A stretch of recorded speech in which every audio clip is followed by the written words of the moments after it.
السلام علیکم۔ بسم اللہ الرحمن الرحیم۔ اللہ کے سوا کسی سے مدد مانگنا۔ آج کا ہمارا سوال ہے، کیا ہم اللہ کے سوا کسی اور سے مدد مانگ سکتے ہیں؟ جیسے مثال کے طور پر کسی بزرگ سے یا کسی ویسے ولی اللہ سے، یا جیسے آج کل پیر بنے ہوئے ہیں ان سے۔ سوال ہے کسی بزرگ کے مزار پر جا کر یہ کہنا کہ اے فلاں بزرگ ہماری یہ حاجت پوری کر دو، یا بزرگ کی قبر پر جا کر یہ کہہ سکتے ہیں کہ آپ ہمارے لیے یہ دعا فرمائیں۔ قرآن و سنت کی روشنی میں وضاحت کریں گے۔ جواب: اللہ تعالیٰ کے سوا نہ کوئی کسی کو نفع پہنچا سکتا اور نہ ہی نقصان۔ ایسی اشیاء کے حصول کے لیے جو مخلوق کے اختیار میں نہیں ہے، مخلوق کے کسی فرد کو پکارنا شرک ہے۔ اور پھر مردے کو جو نہ سن سکتا ہے نہ جواب دے سکتا ہے۔ اللہ تعالیٰ فرماتے ہیں وَلَا تَدْعُ مِن دُونِ اللَّهِ مَا لَا يَنفَعُكَ وَلَا يَضُرُّكَ فَإِن فَعَلْتَ فَإِنَّكَ إِذًا مِّنَ الظَّالِمِينَ۔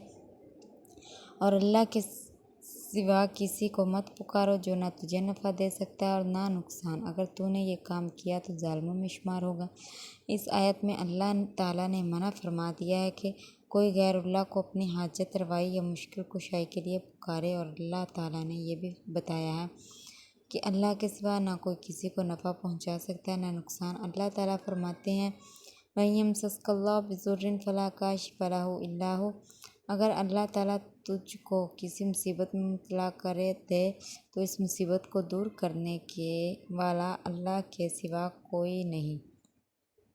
حدیث شریف میں ہے، نبی کریم صلی اللہ علیہ وسلم نے ابن عباس رضی اللہ تعالیٰ عنہ کو کہا وَاعْلَمْ أَنَّ الْأُمَّةَ لَوِ اجْتَمَعُوا عَلَيَّ أَن يَنفَعُوكَ بِشَيْءٍ لَمْ يَنفَعُوكَ إِلَّا بِشَيْءٍ قَدْ كَتَبَهُ اللَّهُ لَكَ۔ جان لو کہ اگر ساری امت تجھے نفع پہنچانے کے لیے جمع ہو جائے اور اگر اللہ نہ چاہے تو نفع نہیں پہنچا سکتی۔ قرآن میں ایک جگہ ہے ان الذین تعبدون من دون اللہ لا یملکون لکم رزقا فابتغوا عند اللہ الرزق واعبدوہ۔ بے شک جن لوگوں کی تم اللہ کے سوا عبادت کرتے ہو وہ تمہارے لیے رزق دینے کا اختیار نہیں رکھتے، بس اللہ کے ہاتھ سے رزق مانگو اور اس کی عبادت کرو۔ ایک اور جگہ پر اللہ تعالیٰ فرماتے ہیں وَمَنْ أَضَلُّ مِمَّن يَدْعُو مِن دُونِ اللَّهِ مَن لَّا يَسْتَجِيبُ لَهُ إِلَىٰ يَوْمِ الْقِيَامَةِ وَهُمْ عَن دُعَائِهِمْ غَافِلُونَ۔ وَإِذَا حُشِرَ النَّاسُ كَانُوا لَهُمْ أَعْدَاءً وَكَانُوا بِعِبَادَتِهِمْ كَافِرِينَ۔ اور ایسے لوگوں سے کون گمراہ ہے جو اللہ کے سوا ایسے لوگوں کو پکارتے ہیں جو قیامت تک ان کی دعا قبول نہ کر سکیں گے، بلکہ ان کی آواز سے بھی بے خبر ہیں، اور جب سب لوگ جمع کیے جائیں گے تو وہ ان کے دشمن ہو جائیں گے اور ان کی عبادت سے انکار کر دیں گے۔ اس آیت سے یہ بھی ثابت ہو گیا ہے کہ غیر اللہ کو حاجت روائی کے لیے پکارنا ان کی عبادت ہے، حالانکہ انسان صرف اللہ کی عبادت کے لیے پیدا کیا گیا ہے۔ قرآن میں ایک اور جگہ ارشاد ہے اَمَّن يُجِيبُ الْمُضْطَرَّ إِذَا دَعَاهُ وَيَكْشِفُ السُّوءَ، کہ مضطر بے بس شخص کی دعا کو قبول کرنے والا اور مشکل کو حل کرنے والا اللہ کے سوا کون ہے۔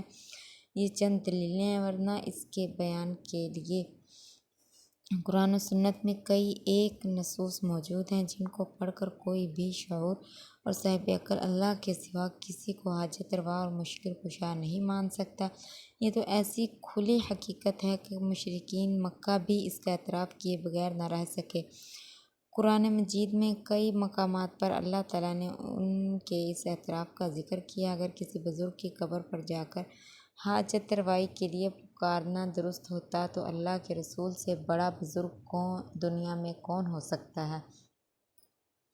حال یہ ہے کہ صحابہ کرام رضی اللہ عنہم میں سے کسی نے بھی امام الانبیاء کی قبر پر جا کر کسی حاجت کے لیے کبھی نہیں پکارا۔ اگر یہ کام جائز ہوتا تو صحابہ خصوصاً خلفائے راشدین کو اپنے دور میں بڑی بڑی ضرورتوں اور مصائب کا سامنا تھا، وہ ضرور اللہ کے رسول کی قبر پر آتے۔ بالکل اسی طرح دعا کا مسئلہ ہے۔ ان جلیل القدر صحابہ میں سے کسی نے بھی اللہ کے رسول کی قبر پر جا کر یہ نہیں کہا آپ ہمارے لیے دعا کر دیں۔ ہاں، زندگی میں جو وقتاً بزرگ ہو اس سے دعا کروانی درست ہے، اور اس میں بھی بزرگ سے نہیں مانگا جاتا بلکہ اس سے عرض کی جاتی ہے، اور اللہ تعالیٰ سے ہماری بہتری کے لیے دعا کرے۔ اللہ تعالیٰ اس پر ہمیں عمل کی توفیق عطا فرمائے، آمین ثم آمین۔